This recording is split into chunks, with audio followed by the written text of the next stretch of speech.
नमस्कार, आप देख रहे हैं दीन बंधु छोटू राम चौधरी के 145वें जन्म उत्सव पर जो रोहतक में मनाया गया है जाट कॉलेज में, जिसमें केंद्रीय मंत्री माननीय श्री जयंत चौधरी ने पधारे कर यहाँ पर 51 लाख रुपए सांसद के साथ मिलकर भेंट किए हैं और 11 लाख एक हैं। आप देख रहे हैं रोहतक हरियाणा से एक रिपोर्ट KL वर्ल्ड न्यूज 077।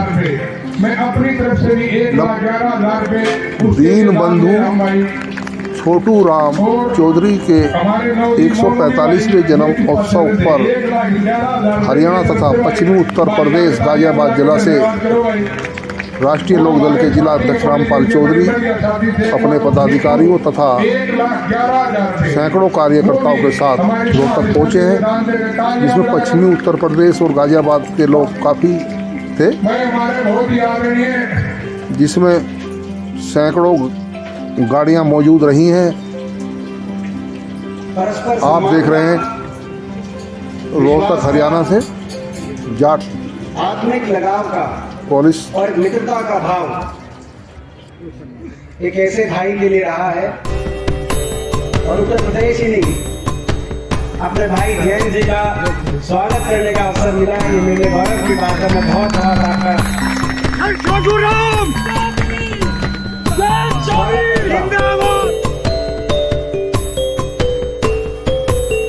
जिनमें कोटि कोटि हमें दिखाई देती है हमेशा कि लोग त्यागी जी हमारे मध्य में, हमारे विधायक अशरफ अली जी थाना भवन से विधायक हैं। दोनों अशरफ जी भी और प्रसन्न चौधरी जी भी आपके दल के विधायक जरूर हैं, लेकिन हमारे पड़ोसी भी हैं। दोनों के हल्के बिल्कुल जमुना पे लगते हैं, हरियाणा से लगते हैं।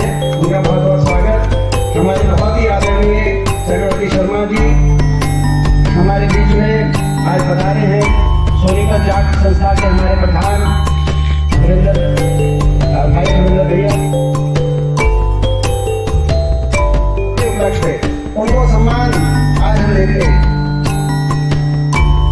मुझे एक वाक्य याद आ रहा है जो मैंने कहा कि पेशावर से तक आज थी, छोटी बात नहीं।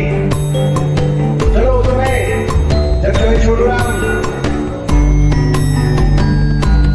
ज्वाइंट पंजाब के आजादी से पहले वजीर थे और उनके कदम से बड़े बड़े काम हुए किसान के हित में, चाहे कर्ज माफी की बात हो, चाहे किसान को लैंड राइट देने की बात हो, चाहे भाखड़ा की परिकल्पना करने की बात हो। उस समय ये पूरा एक था, मगर भूगोल बदला। 1947 में देश अलग हुआ। लेकिन एक बहुत बड़ी बात, शायद जयंत जी आप उस समय उस डेलीगेशन में साथ हैं जब पाकिस्तान हम 2012 आप नहीं थे, मगर आप लोकसभा में थे। सांसदों का एक डेलीगेशन जिसमें हर पार्टी के Chhotu Ram president the conference which was addressed by Mahatma Gandhi and Jyoti Mathura. More than 25,000 people attended. ये खबर है फरवरी 1921 की। और उसके बाद आखिरी लाइन ये है, क्योंकि पीछे संसद में वंदे मातरम पर चर्चा हुई कि the conference ended with the slogans of Vande Mataram, Mahatma Gandhi, Lala ji and Maulana ji left for Lahore in the evening. आप अंदाजा लगाएं कि क्या भाव, वंदे मातरम का भाव जो देश की आजादी में भी इस संस्था का अपना एक योगदान रहा। और उसके बाद एमपी कोटे से आज 25 लाख की यहाँ पर अपने संस्था में मेरे सांसद को 25 लाख। और देखो भाई 25 लाख मैं कह रहा हूँ। और जैसे मैंने कहा कि भाई प्रजातंत्र में दो पहलू हैं, जैन जी दो पहलू हैं, विपक्ष तो 31 कह रहे हैं अंकल, तो 31 भी कर देंगे, और भी जो कहोगे वो करा देंगे। और भाई दूसरी बात, और जयंत आप आए हो, आप भाई हो, आप इसको और बढ़ाने और कहते हो आप और बढ़ा दूंगा और बताओ, ठीक है। तो ये क्योंकि जो है आपकी गरिमा रहे, तो बाकी एक बार फिर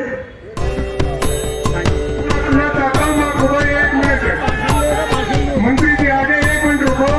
2024 को है 1 मिनट भाई, 2024 2024 को भाजपा के द्वारा। और एक किस्सा सुनाना चाहता हूँ, चौधरी चरण सिंह जी की कितनी सादगी थी। वो जब उत्तर प्रदेश के मुख्यमंत्री थे और कानपुर के दौरे पर थे मुख्यमंत्री रहते हुए, उसी दौरान 1970 में चौधरी चरण सिंह जी ने रिजाइन कर दिया और रिजाइन करके कानपुर शहर के अंदर सरकारी गाड़ी छोड़ दी कि भाई अब मैं मुख्यमंत्री नहीं रहा, प्राइवेट गाड़ी से लखनऊ पहुंचे और लखनऊ पहुंचते तो उनके संस्था की देखरेख की जिम्मेदारी है। और आज माननीय सांसद और मेरे भाई जिन्होंने पूरा दिल खोल के बड़े प्यार से मेरा स्वागत किया, दीपेंद्र जी, पूर्व मंत्री आनंद जी, सुभाष जी, हमारे विधायकगण, यूपी के, हरियाणा के जनप्रतिनिधि, अध्यापकगण, सभी इस संस्था से जुड़े सदस्य, परिवार, सभी मेरे अभिभावक, आज बहुत अच्छा दिन मेरा गया। अब सोचो, पहले तो उनके रास्ते में सांवला के में विराट मूर्ति लग रही है चौधरी छोटूराम जी की, उनके दर्शन किए। फिर चौधरी चरण सिंह जी की मूर्ति यहाँ शहर में साथ दीपेंद्र जी चल ही रहे थे। और उसके बाद इस संस्था में पहली बार मैं आया हूँ। मेरे फूफा जी जेपी सिंह जी एनजीओ में भ्रमण किया और एक बार महम में 23 दिसंबर को चौधरी चरण सिंह जी के स्मृति में एक जयंती मनाई गई, बड़ा आयोजन था, उसमें भी मैं उपस्थित था। लेकिन यहाँ शिक्षण संस्थान में तो बात अलग है कि आपने मेरा मोर बना दिया। मैं बैठा बैठा कह रहा था मुझसे तो ऊंट का काम लो। ठीक है, राष्ट्रीय पक्षी है, सुंदर है मोर, लेकिन ऊंट तो ज्यादा लंबा चलेगा ना, मोर तो उड़ भी नहीं सकता। मुझे ऊंची उड़ान भरनी ही नहीं भरनी।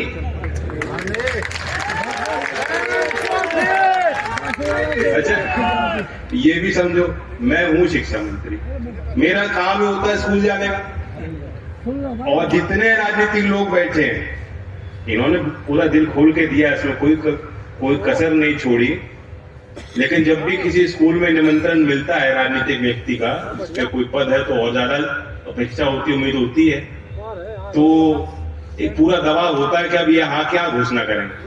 लेकिन मैं तो रोज ही स्कूल में जाता हूँ, तो कुछ ना कुछ जो मेरे ऊपर आ रहा है, आपने दबाव डाला, आप सोच रहे होंगे, लेकिन ये मेरे लिए कोई दबाव नहीं। मैं कुछ देने आया ही नहीं, मैं तो लेने आया हूं।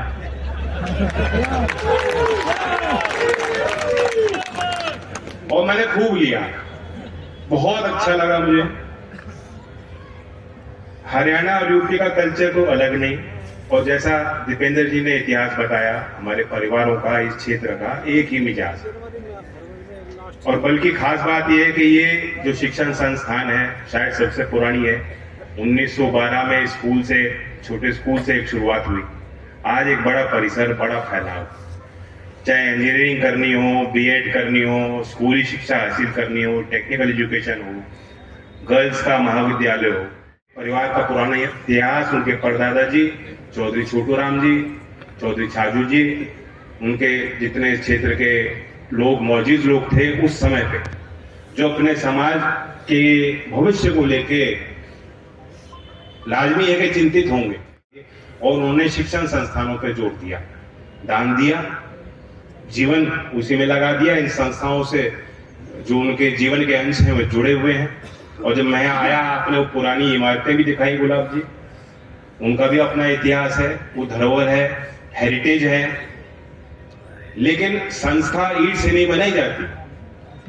जो संस्थाएं जीवंत रहती हैं, जिनका व्यापक प्रभाव होता है, सकारात्मक प्रभाव होता है, जो पीढ़ी दर पीढ़ी और मजबूत होती चली जाती हैं, उनके पीछे जन भावना होती है, जन भागीदारी होती है। आप लोगों ने खून पसीने की कमाई यहाँ किसानों पे कितनी होती है? किसानों पे जो उनका बस बना इस क्षेत्र में पिछले 100 साल से ज्यादा के समय में, जो जिसपे जितना सामर्थ्य था, शायद उससे ज्यादा लोगों ने योगदान दिया। तो जो आपने मुझे इमारत दिखाई है, उसमें मैंने ईंट पे ज्यादा ध्यान फोकस नहीं दिया। एक इतिहास को मैं समझने आया हूं, मुझे बहुत बेहद खुशी है। आज समय की भी आवश्यकता, हमारे लोग जो खास तौर से किसान कौम, किसानी करने वाले लोग हैं, क्योंकि उससे पवित्र और उससे मेहनत वाला कोई काम है नहीं। और जायज बात है, वो अपनी मेहनत देखते हैं। अब मेहनत के बाहर क्या परिणाम हो उसका, मेहनत के बाहर उनका जो दायरा है वो वहीं तक है। उन्हें लगता है मैं तो जो कर सकता हूं मैंने किया, बाकी प्रकृति के ऊपर है, मंडी के ऊपर है, समाज के ऊपर है। लेकिन हर काम में दिल खोल के किसान काम करता, कोई कसर नहीं छोड़ता। जिस भी काम में किसान और किसान की अगली पीढ़ी को मैं देखता हूं, वो व्यापार में भी है, वो विज्ञान में भी है, वो सेवा के क्षेत्र में है, वो अधिकारी के रूप में कार्यरत, जहां भी जाते हैं पूरा दिल खोल के, पूरी जान लगा के काम करते हैं और उनके काम में एक ईमानदारी की भी झलक आती है। जो ये चुनौती का वक्त है, जैसे समाज में बहुत तीव्र गति से चेंज आ रहा है, परिवर्तन आ रहा है, हर काम में आ रहा है। 10 साल में आपने देखा, आपके जीवन पद्धति में जीवन व्यक्त करते थे, औरों पर विश्वास करते थे, निर्भर रहते थे, समाज के ढांचों में चेंज आ गया। अब एक घर में ही जो है वाद विवाद होता है, खुला संवाद होता है। आधुनिक युग में अब नई टेक्नोलॉजी भी आ रही है, उसका प्रभाव खेती पर भी पड़ेगा। यहाँ शिक्षाविद बैठे हैं, सब जानते हैं इन चीजों को। शिक्षा व्यवस्था पे भी एक बड़ा हम लोगों की जिम्मेदारी है कि शिक्षा व्यवस्था को भी उतनी ही तेजी से हम आगे बढ़ाएं, विकसित करें, नई पद्धति का प्रयोग करें। जो पुराना सिस्टम था, लोग एक मान्यता थी कि अगर नॉलेज चाहिए तो कॉलेज एजुकेशन, पहले स्कूल पूरा करो, उसके बाद जो है कॉलेज करो, उसके बाद जो है आप समाज और देश के लिए तैयार हो गए, आपको तो काम मिल ही जाएगा। आज के समय में ऐसी कोई गारंटी नहीं। वर्ल्ड इकोनॉमिक फोरम की एक रिपोर्ट आई थी कि 2030 तक लगभग 170 मिलियन जॉब्स, यानी 17 करोड़ एआई के कारण दुनिया में नए जॉब बनेंगे। ये भी उन्होंने कहा कि मोर देन 90 मिलियन यानी 9 करोड़ नौकरियां जो हैं, जो आज जो काम है वो खत्म हो जाएंगे। हरियाणा की आबादी कितनी है? 3 करोड़ होगी, 3 से 3.5 करोड़ होगी। तो आप देखो कितना बड़ा परिवर्तन, चेंज पूरी दुनिया में आ रहा है। इसका प्रभाव खेती पे भी पड़ेगा। अभी आईआईटी रोपड़ को centre of excellence in AI की जिम्मेदारी दी गई है। वो कोशिश कर रहे हैं, दूसरे शिक्षण संस्थानों के साथ करार हो रहा है। यूपी में सरदार पटेल राजकीय कृषि विश्वविद्यालय है, बीते दिनों में मैंने वहां उनकी एक लैब बनवाई आईआईटी रोपड़ की, जो आईआईटी रोपड़ के एक नॉलेज पार्टनरशिप में वो संचालित है। और उनकी कोशिश है कि ज्यादा से ज्यादा किसानों को, एफपीओ को, संगठनों को, किसान के समूहों को प्रशिक्षित करें। क्या जरूरत है प्रशिक्षित करने की? कि जो पुरानी खेती है अपनी, वह धान और गेहूं, इससे करके जो काम होने वाला नहीं है। आधुनिक खेती भी अपनानी पड़ेगी। आज एआई की टूल ऐसे हैं कि आप मोबाइल फोन से फोटो लेंगे पत्ती की, और कौन सा पदार्थ कम है, आपके सोइल की क्या हेल्थ है, क्या आपको करना चाहिए पैदावार बढ़ाने के लिए, वो भी आपको सुझाव मिल जाते हैं। तो पुरानी जैसी व्यवस्थाएं वो बहुत तेजी से बदल गई। हमारे लोगों को तो उसके आगे रहना है, उसके पीछे नहीं रह सकते। तो किसानों को भी उस नई शिक्षा से जोड़ने की कोशिश करनी पड़ेगी। इसमें कृषि विज्ञान केंद्र की अपनी भूमिका है, बड़ी जिम्मेदारी ग्रामीण विकास मंत्रालय और कृषि मंत्रालय की बनती है। लेकिन शिक्षा मंत्रालय में भी और कौशल विकास मंत्रालय में भी, चूंकि मेरे अंदर भी वही खून है जो चौधरी चरण सिंह जी का खून था, जो प्रयास चौधरी अजीत सिंह जी का था, मेरी भी यही कोशिश रहेगी। उस आधुनिकीकरण के दौर में किसान और पिछड़ ना जाए और नए काम के गंभीरता को समझते हुए, आवश्यकताओं को समझते हुए हमारी अगली पीढ़ी गांवों की तैयार करें। इसमें संस्था की भी बड़ी भूमिका रहने वाली है जहां हम लोग खड़े हैं, क्योंकि यहां स्कूल से लेके पॉलिटेक्निक भी है। एक बात तो साफ है कि एआई कंसल्टेंट की नौकरी शायद खा जाएगी, अकाउंटेंट की नौकरी शायद खा जाएगी, लेकिन इलेक्ट्रीशियन और प्लम्बर का काम एआई उसकी काम में मदद कर सकती है, शायद उसका काम समाप्त इतनी जल्दी होने वाला नहीं। तो जो किसान किसानी करता है, वो हाथ की मेहनत, शारीरिक मेहनत की को पहचानता है, उसका सम्मान करता है। मैं आज आप सबसे उम्मीद करता हूं कि गांव के जो बालक हैं, ये जो हमारी पद्धति बन गई कि हम तो किसान, हम तो जमीन के मालिक, ये काम हमारे लिए छोटा काम, हम ये नहीं करेंगे। ये जो सोच है, हमें ये बहुत तेजी से बदलनी है। ये जो सोच है कि हमारे पास हमें तो बीए की डिग्री चाहिए, कि बीए की डिग्री ज्यादा महत्वपूर्ण है और पॉलिटेक्निक का डिप्लोमा इतना महत्वपूर्ण, इतना असरदार नहीं है, ये आईटीआई की पढ़ाई नकली है। ये जो मान्यताएं समाज में फैली हुई हैं, इन्हें बदलना बेहद जरूरी है, वरना इस आधुनिक युग में नए अर्थव्यवस्था में हम लोग किनारे हो जाएंगे, मुख्य धारा में हम लोग आ नहीं पाएंगे। तो इसलिए ये ही जिम्मेदारी मुझ पे है। मैं तो जहां जाता हूं मेरा पूरा फोकस इसी पे रहता है। और मैं यहां भी इस बात को कहना चाहता था, आपने बहुत समझदारी से बात रखी है, मैं कोई लंबी चौड़ी बात नहीं करूंगा। बहुत सम्मान आपने मुझे किया। चौधरी चरण सिंह की भी कर्मभूमि है, चौधरी छोटू राम जी का क्या प्रभाव सब लोग जानते हैं, मैं भी जानता हूं। और ये ऐसी शख्सियत है जिन पे आगे और अनुसंधान होगा। ये बात सही है कि चौधरी छोटू राम जी ने महाजन के चुंगल से किसानों को बचाया। आधुनिक निर्माण की उनकी प्रगतिशील सोच थी। भाखड़ा नंगल डैम का उन्होंने आइडिया का इजाद उन्होंने किया। तो फौज के प्रति हमारे लोगों का रुझान आज भी है, जिस कारण से आज देश की रक्षा तो हो ही रही है, लेकिन इस क्षेत्र का पुराना एक मिजाज रहा कि आप जाके बताओगे तो आपके परिवार में कोई ना कोई सदस्य जो है या तो आर्मी में सेवा करत रहा है या कितने ही शहीद हर गांव में आपको मिल जाएंगे। तो वो इस क्षेत्र की पहचान रही, उस कारण से सम्मान भी बहुत मिलता है। आप हम सबको बहुत बड़ा सम्मान और आदर मिलता है देश में उस कारण से। और अगर आप सोचो कि शुरुआत कहां से हुई, लगभग 2014 की 1914 की बात, कि जब चौधरी छोटू राम जी ने call the first world war में, तब तो पंजाब था, हरियाणा के शायद 84,000 किसान के ही बेटे थे, 84,000 लोग शामिल हुए वो हरियाणा के।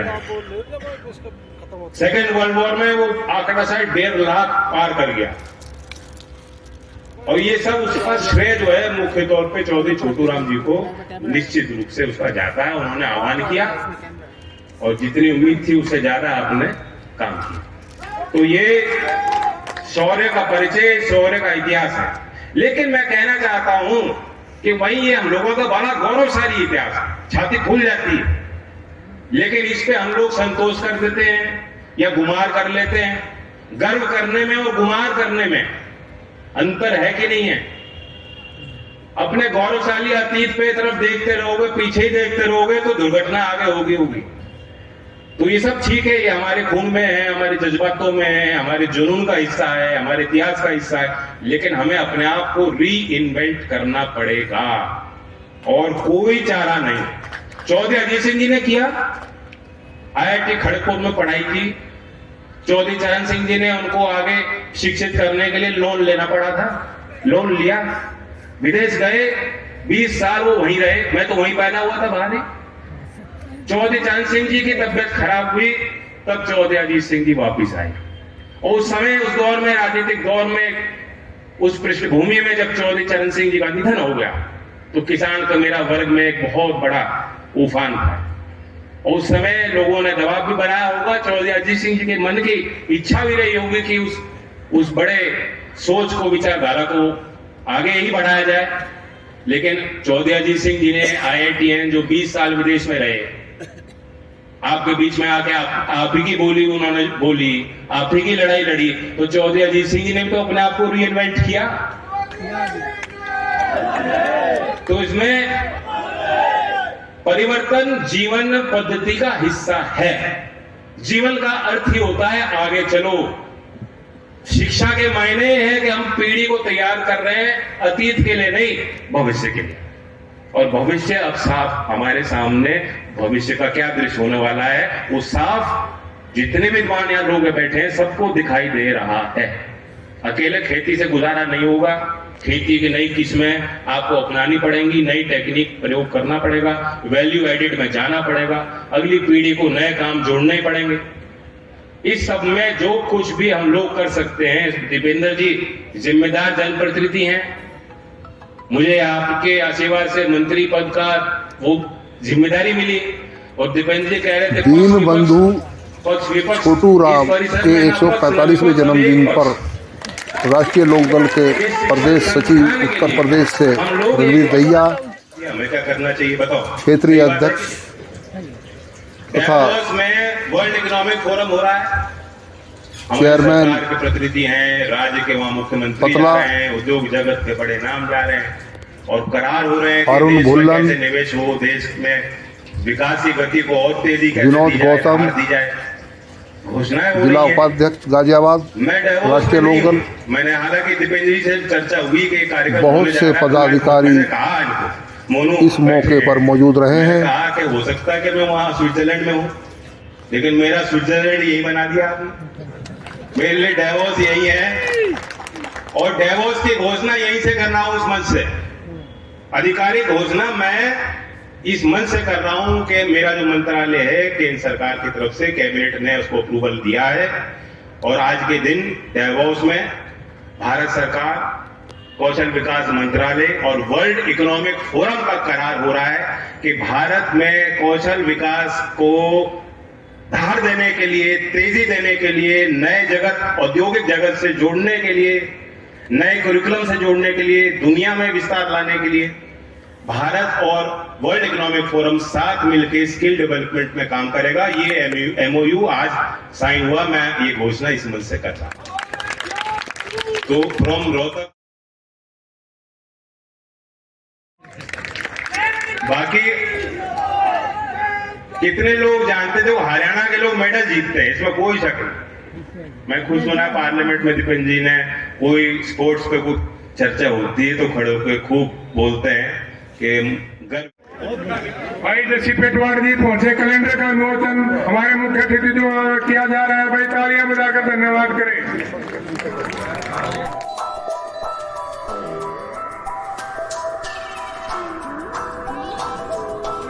मानव सिंह दानी जी से निवेदन करा वो स्टेज पर आ गए। हमारे नेता माननीय श्री आनंद सिंह दानी जी से निवेदन है वो स्टेज पर आए।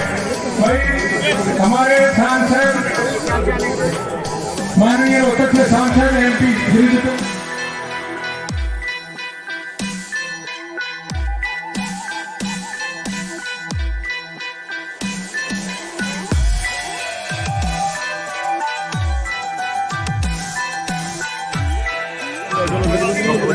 हमारे दोनों मुख्यमंत्री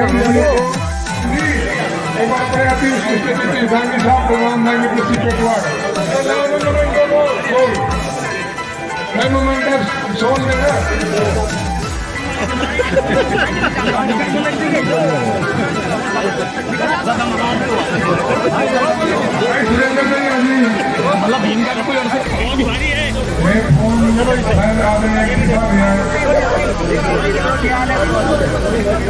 एक बार ये फोन है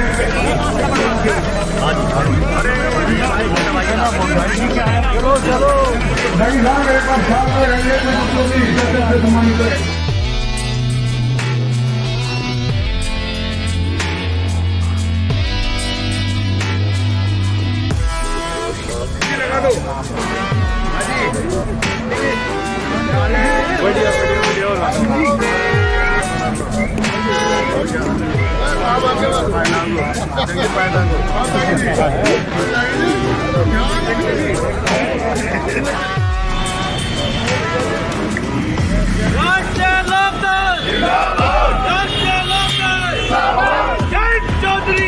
Thanks for watching. Like, share, subscribe and comment my YouTube channel KL1077. Thank you. See you next time.